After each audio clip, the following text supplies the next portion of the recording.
12월 달은 우리 감사의 달입니다. 네, 교회를 오래 생활하면 참 재밌는 걸 발견하게 되는데, 감사의 달이 되는 건 다 괜찮게 생각하는데 추수감사주일이라 그러면 상당히 부담 가진 분들이 계세요. 그냥 감사라면 하겠는데 추수감사 1년에 한 번씩 드리는 거니까 이거 어떻게 할까 걱정하는 분도 계시고 그러신 것 같아요. 여러분 헌금한 거 보면 알거든요. 저는 아예 추수감사 헌금하면 여러분 헌금 얼마 하는가 보지 않습니다. 보면 제가 막 시험이 들어가지고요. 없는 사람은 많이 하고 있는 사람 안 하고 막 그런 분들이 많고 내일 갑절을 받은 사람 안 하고 정말 고난고 있는 사람 많이 하고 막 이런 일들이 교회 곳곳에 벌어져서 저는 여러분 헌금하는 걸 일체 보지 않습니다. 여러분 굉장히 중요한 것은 왜 12월 달 한 달을 우리가 추수감사의 달로 정하고 또 추수감사 주일을 정하는가? 분명한 것은 하나님께서 우리에게 추수감사의 달을 12월 달로 정하라고 하지 않았습니다. 이것은 우리의 신앙 고백적인 결정입니다. 성경은 한 달만 감사하는 게 아니라 범사에 매일, 매시, 매 때마다 감사하는 게 하나님의 명령이고 말씀입니다. 근데 우리는 그렇게 살지 못하는 우리의 연약함을 알기 때문에 12월 달이라도 그래도 쉽게 말하면 추수할 때 가장 좋은 절기니까 그때만이라도 삶의 열매가 있고 살아온 영혼이 있으니까 그때만이라도 한번 감사 힘써보자. 그렇게 힘써보다 보면 우리도 범사에 감사하게 되지 않겠냐. 그런 뜻으로 그런 소망을 가지고 우리가 11월을 감사의 달로 지키는 것이고 다음 주일을 추수감사 주일로 보내는 것입니다. 오늘 우리가 추수감사절을 맞이해서 우리가 감사 달에 와서 성찬하는 이유가 무엇인가? 우리가 범사에 감사할 수 있는, 그리고 우리가 적어도 다른 때는 못하더라도 믿음이 적어서 1년에 한 번만이라도 정말로 열심히 뜨겁게 감사할 수 있는 가장 중요한 근거가 그리스도의 십자가의 사건이 있기 때문에 그렇습니다. 오늘 우리가 이제 제가 본문 말씀 통해 여러분에게 말씀을 전가할 터인데 이 말씀을 마음속에 잘 새기시고 일주일 동안 그 말씀을 한번 되씹어보고 살아보시길 바랍니다. 왜 성찬식이, 왜 그리스도의 사건이, 십자가의 사건이 나의 삶의 가장 중요한 감사 이유가 되는 것인지, 그리고 정말로 나는 그렇게 살아가는지, 정말로 나는 그리스도의 사건이 내 삶에 정말로 감사인지, 장사가 안 되고 내 몸은 날마다 연약해가고 가정도 어려워지고 관계도 다 어려워졌지만 그에 불구하고 그리스도의 십자가만 생각하면 정말 감사할 수 있고 그 감사하는 마음으로 모든 것들을 다 극복할 수 있는 것인지, 정말로 나이가 그런 것인지, 아니면 안 할 수도 없고 할 수 없이 하는 것인지.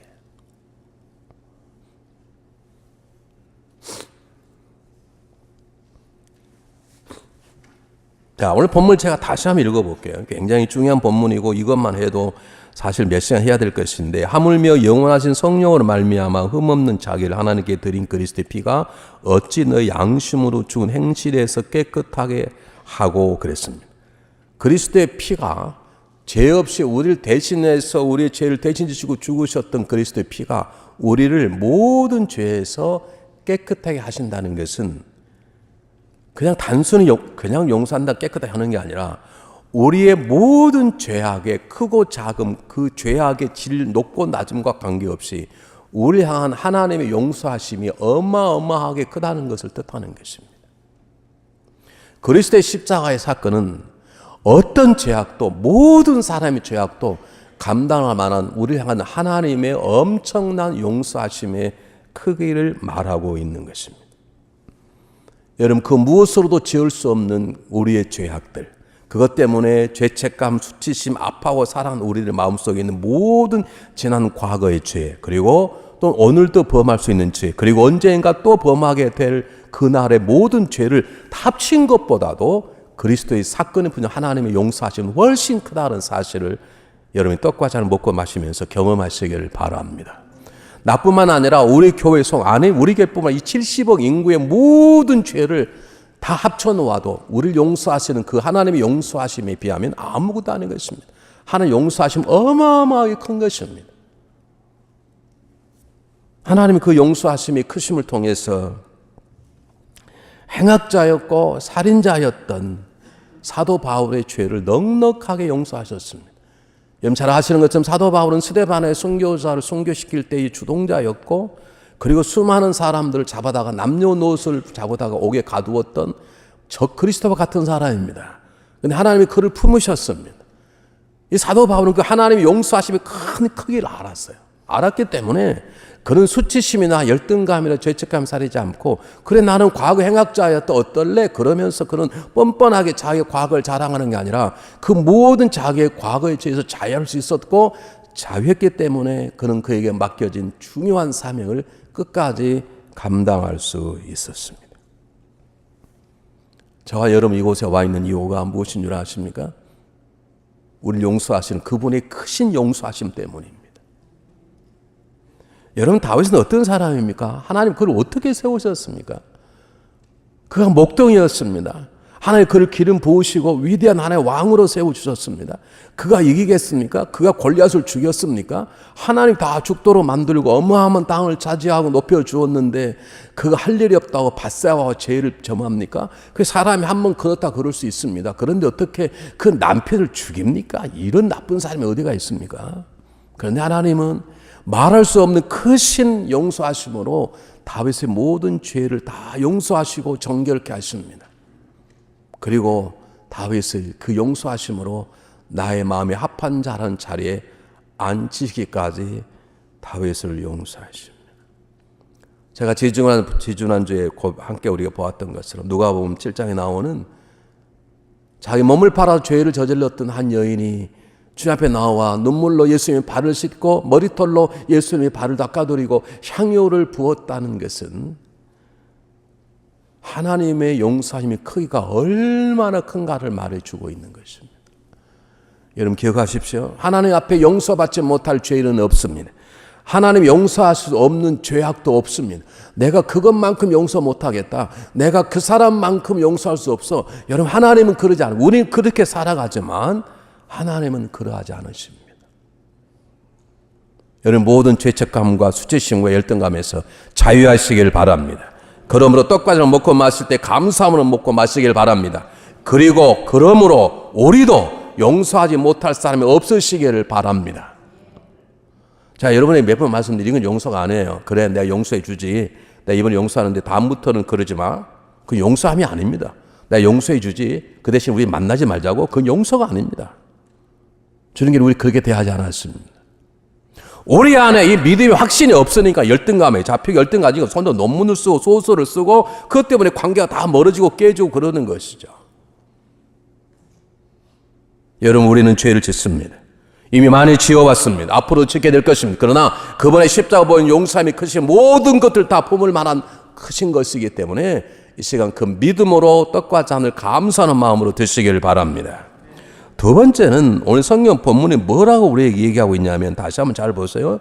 두 가지인데 어찌양 깨끗게 하며 살아계신 하나님을 섬기게 못하겠느뇨 이렇게 말했습니다.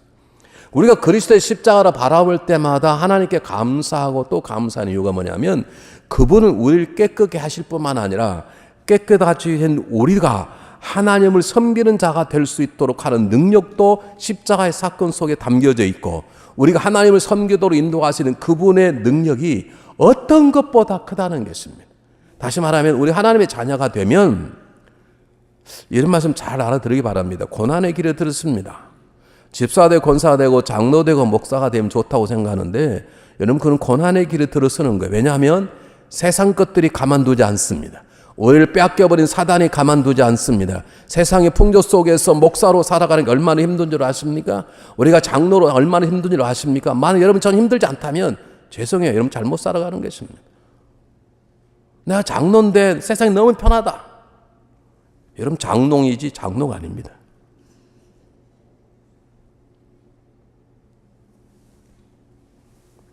왜냐하면 이 사단이 가만히 있지 않아요. 자기 손에 있던 자기 쫄따구가 뺏어갔는데 뺏기진 않지만 집요하게 사단이 수많은 방법을 유혹하고 태클을 거는 것입니다.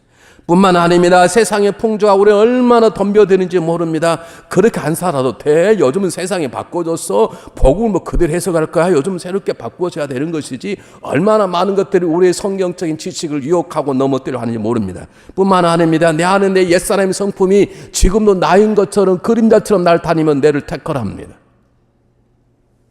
뿐만 아닙니다. 우리가 예전에 지었던 죄악의 쾌락을 잊지 못합니다. 그 쾌락이 지금도 우리를 슬슬 유혹하고 있습니다. 이번 한 번만 다 해.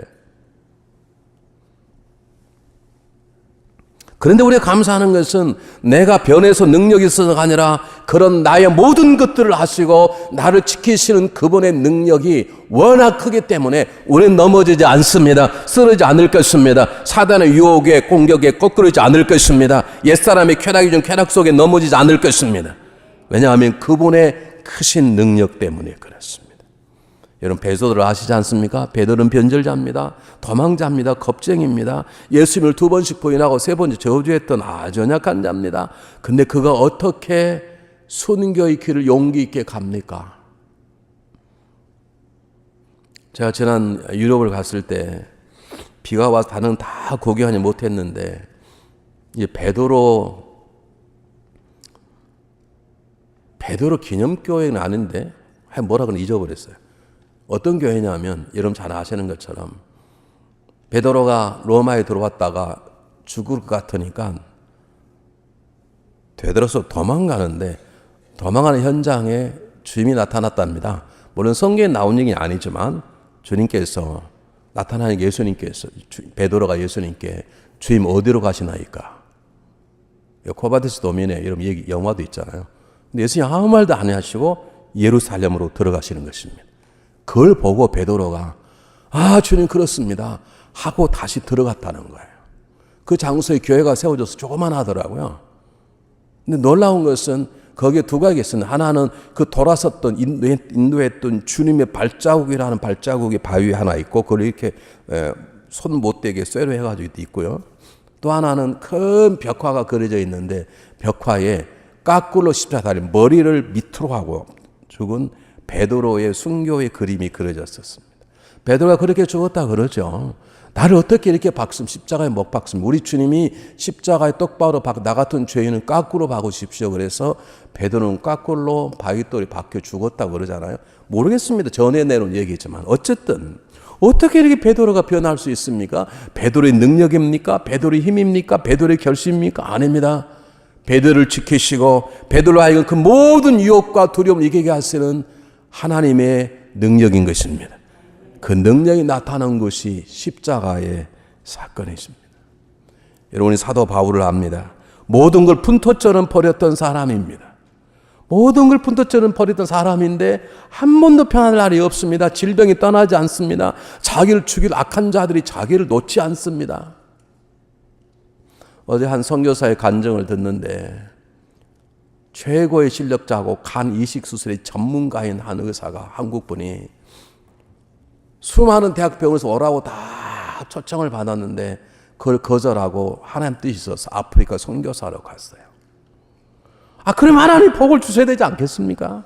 성경금도 많이 주고 그를 후원하는 교회들이 줄을 서고 그래야 될 거 아닙니까? 아니 세상에 똥 떠오르고 살 수 있는 당대 최고의 간 이식술 전문가가 수많은 병원에서 다 오라고 초청장을 받는 법 그걸 버리고 아프리카 갔으면 건강을 주셔야지. 근데 파킨슨 병에 걸린 거예요. 그러면서 간증을 하시더라고요. 어떻게 그 사람 그렇게 살아갈 수 있을까요? 그 사람 믿음이 큰 것일까요? 아닙니다. 그 사람의 마음을 지켜주시고 수많은 유혹과 근심, 걱정, 그를 살려주시는 하나님의 능력입니다. 그게 십자가의 사건인 것입니다. 사랑하는 여러분, 오늘 우리가 이 자리에 와서 떡과 잔을 평안한 마음으로 드는 이유는 우리가 복된 일을 해서 고생하지 않고 하나님 은혜로 세우시는 게 아니라 그분이 우리를 지켜주시고 그분이 우리를 공격하는 수많은 적들을 막아주시고 우리 수많은 유혹들을 이기게 하시고 이 자리에 함께 하시는 그분의 능력이 크심 때문인 것입니다. 그러므로 떡과 잔을 먹고 마신 우리에게 감사가 넘칠 뿐만 아니라 그 담대한 믿음으로 살아가는 능력들이 우리 모두에게 충만하게 채워주시기를 바랍니다. 3번째입니다. 우리가 떡과 잔을 먹고 마실 때마다 감사하고 감사해야 될 가장 중요한 이유가 뭐냐면 그리스도 십자가는 우리가 하나님을 섬기게 하는 능력일 뿐만 아닙니다. 하나님을 섬기지 못하도록 계속 세상 유혹 사단에 공격하지만 하나님 능력 그 모든 것들을 물리치고 하나님을 섬기게 할 뿐만 아니라 더 중요한 건 우리 안에 있는 부정적인 요소입니다. 우리는 구원받았지만 우리 안에 쓴뿌리가 떠나지 않습니다. 상처투성입니다. 그것이 나도 아프게 하고 내 주변의 사람을 아프게 합니다. 내 안에 근심 걱정이 있습니다. 숨겨놓은 죄악들이 있습니다. 그런 것들이 나를 얼마나 힘들게 하는지, 내가 표현할 수 없는 증오와 분노와 미움들이 내 안에 얼마나 많이 있는지 모릅니다. 그것 때문에 남들은 나 때문에 힘들어하고, 그런 남편 때문에 아내가 힘들어하고, 그런 아내 때문에 남편이 힘들고, 그런 자녀 때문에 부모가 힘들고, 그런 부모 때문에 자녀가 힘들고, 그런 성도 때문에 서로 성도가 힘들고 어려운데, 주님은 전혀 그러지 않습니다. 나는 내가 싫은데 그분은 나를 싫어하지 않습니다. 나는 나를 포기하고 싶고 자살하고 싶은데 그분은 나를 포기하지 않으십니다.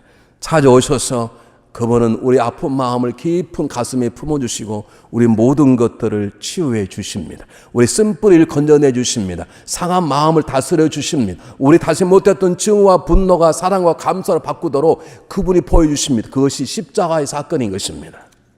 그러므로 이 시간 여러분, 믿음으로 떡과 잔을 드셔서 십자가에 달리시며 치료의 능력으로 다가오시는 주님을 만나시길 바랍니다.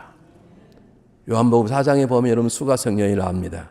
주님이 찾아가십니다. 여인이 얼마나 갈망했으면 5번이나 결혼했고 6번째 동거하며 살겠습니까? 살아보겠다는 발버둥거린 것입니다. 한 번에 더 잘 살아보겠다는, 한 번을 살더라도 제대로 살아보겠다는 발버둥과 노름인데, 그럴수록 여인의 마음속에는 수치심과 분노와 증오와 아픔과 열등감은 가득 차 있어서 남들과 함께 물을 길어갈 수 없고, 그 뜨거운 때, 가장 더울 때 혼자 가는 게 편안한 마음으로 물을 길어도다가 주님을 만나지 않습니까? 주님께서 여인의 모든 상처를 치료하십니다. 그리고 여인이 바로 주님을 증거하는 자가 되게 하고, 그 여인이 달려간 곳은 자기를 조롱하고 자기를 가장 미워할 사람들, 그래서 자기도 미워했던 그 동네 사람들, 원수 같은 사람들에게 찾아가서 그리스도를 전하는 놀라운 삶으로 변화됩니다. 이것은 여인의 변화가 아닙니다. 우리를 치유하시고 우리를 변화시키는 하나님의 치유하심이 큰 것입니다. 그럼 이 시간 떡과 잔을 먹고 마신 우리들에게 여러분 많은 상처와 쓴뿌리와 모든 것들이 깨끗하게 치유되는 굉장히 귀중한 시간 되시기를 주님의 이름으로 축복합니다. 네 번째입니다. 십자가 사건은 어떤 분은 여러 해석을 많은 하나님의 지혜다. 하나님이 십자가 사건을 우리를 용서하신 하나님 지혜다 그러는데, 이번엔 그 시간 말씀드릴 시간이 없고, 제가 십자가를 생각할 때 십자가는 우리를 하는 일하신 하나님의 성실함이십니다. 하나님 얼마만큼 우리를 성실하게 대하시는가, 그의 아들을 십자가에 죽게 하기 정도로 우리를 성실하게 대하십니다. 우리의 성실함, 우리 온 성도들의 성실함을 다 모아놓고, 심지어는 우리 교회를 위해 받는 저 밖에 교회의 모든 성도 성실함을 다 합쳐놓아도 우리를 위해서 일하시는 하나님의 성실함 비하면 우리의 성실함 아무것도 아닙니다. 여러분, 우리도 성실하게 살아갑니다. 그러나 우리 성실함은 하나님의 성실함 비하면 아무것도 아닙니다. 내가 성실하기 때문에 교회가 잘 되는 것이 아니라, 내가 내 삶에 성실에도 불구하고 성실했기 때문에 이렇게 잘 되는 게 아니라, 성실하는 그분 때문에 내 삶이 평안하고 완전히 이렇게 새거지는 것이에요. 여러분, 우리는 성실하게 삽니다. 때로. 그러나 우리 성실함이 얼마나 쉽게 변질되고 깨어지는지 모릅니다. 우리는 성실하게 살다가 조금만 어려움 당하고 조금만 속상을 지면 금방 성실이 게으름으로, 나태함으로, 비판과 불만으로, 책임 전가로 얼마나 쉽게 무너지는지 모릅니다. 우리는 성실하게 달려갑니다. 그러나 조금만 어려우면 성실함 달려가면 포기해버리고 주저앉아 불평하고 얼마나 많이 쓰러져 버리고 뒤돌아서는지 모릅니다. 하나님은 성실하시되 절대로 포기하지 않습니다. 우리가 게을러도 그분은 성실하게 일하십니다. 그래서 성경은 그의 성실함을 주무치도 아니고 졸지도 아니하신다고 말씀하시는 것입니다. 여러분은 성실하게 살다가, 정말 성실하다가 너무 성실해서 지치고 피곤할 때가 있습니다. 성실하게 살다가 몸에 병을 얻을 때도 있습니다. 그러나 하나님은 우리 위해서 일하시다가 너무 지쳐서 쓰러지지 않습니다. 그래서 그분의 전능하심입니다. 그분은 언제나 성실하십니다. 그분은 언제나 성실하세요. 그분은 언제나 선하시고 모든 상황 속에서 성실하세요. 그러므로 여러분, 하나님을 붙잡으시길 바랍니다. 이 어려운 인생을 나의 성실함 이겨버리라 내려놓으십시오. 성실하지 말란 말이 아닙니다. 성실해야 될 것입니다. 그분의 모습을 닮아가야 될 것입니다. 그러나 우리의 평안함은 내 성실함이 있지 않습니다.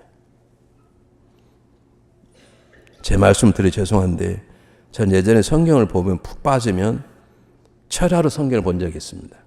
잠 안 자고 그냥 계속 새벽까지. 지금은 이런 말씀 대단히 죄송한데 죽었다 깨도 못해. 지금은 대성의 어르신들 계시는데 나이가 연로하다 보니까 30분 보면 눈물 콧물이 나와가지고 못해. 하나님 그러지 않아. 하나님 너에게 내가 너를 30년 섬기다가 내가 이렇게 뼈골 빠지 하나님 그러지 않았어. 하나님 아무리 해도 피곤치 아니하시고 졸지도 않으셔도 그분은 절대로 우리를 포기치 않은 성실함 때문에 저와 여러분 이곳에 와 있는지를 믿으시기를 바랍니다. 그 성실함의 역사가 감사하는 마음으로 떡과자를 먹고 마실 때 우리의 삶 속에 하나님의 성실함이 차고 넘치시기를 간절히 바랍니다. 다섯 번째, 왜 이거 떡과자를 먹고 마실 때 감사할 수밖에 없는가? 하나님의 사랑의 표현입니다. 어제 또 이제 다음에 결혼식도 있고 어제는 결혼식도 있었는데 우리는 결혼한 부부 한 몸이 되었다 그러잖아요. 그렇습니다. 그러나 우리 한 몸이 된 부부보다 가장 가까운 관계는 우리와 하나님이십니다. 왜냐하면 부부가 돼도 남편 안에 아내가 아내 안에 남편이 있을 수 없습니다.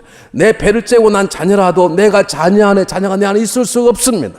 그러나 우리가 떡과 자를 먹고는 그 순간에 우리는 주님 안에 주님 내 안에 있습니다. 믿습니까? 주님 뭐라고 말씀하셨나요? 요한복음 6장에 뭐라고 말씀하셨나요? 내 살은 참된 양식이요 내 피는 참된 음료로다. 그러므로 너희가 이것을 먹고 마시면 너희가 내 안에 내가 너희 안에 거하리로다. 믿습니까? 왜 그분은 내 안에 거하시는 것입니까? 우리를 너무 사랑하니까 0.1mm도 떨어질 수 없는 것이에요. 우리가 때때로 그분을 놓치고 살아도 때때로 그분은 망각하지 아니하시고 때때로 우리가 부족해 살아도 그분은 우리를 버리지 떠나지 아니하십니다. 그분은 아예 우리 안에 계십니다. 이유는 하나입니다. 우리를 사랑하셔서 두 번째 사랑하시는 우리를 사랑하도록 인도하시기 위해서 우리 안에 계시는 것입니다. 우리의 사랑은 얼마나 많이 변합니까? 사랑이 다툼이 되고 사랑이 증오되고 원수가 되고 그것 때문에 아프고 상처받고 얼마나 많이 그렇습니까? 네, 그분은 그리하지 않습니다. 우리는 사랑하다 후회합니다. 그러나 하나님은 사랑했다 후회하지 않습니다. 성경 어느 본문에 내가 후회했다고 말한 적이 있습니까? 성경에? 하나님 우리를 사랑합니다. 너무너무 사랑하십니다. 사랑 우리 안에 거하십니다. 왜 거하시는가? 거해서 이제는 그가 우리하여 살아갈 수 있도록. 어제 청장년부 모임이 있었어요.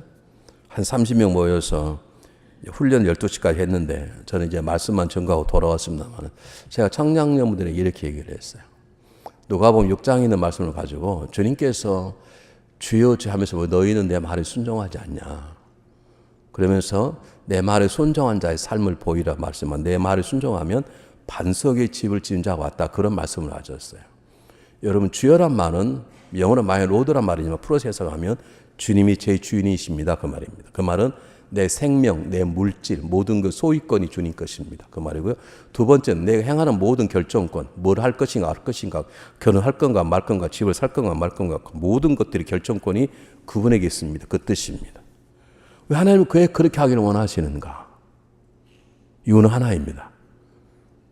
우리가 주님을 모시고 살면, 주님을 내 삶의 주인으로 모시면 그분이 내 삶을 이끌어 가시겠다는 것입니다.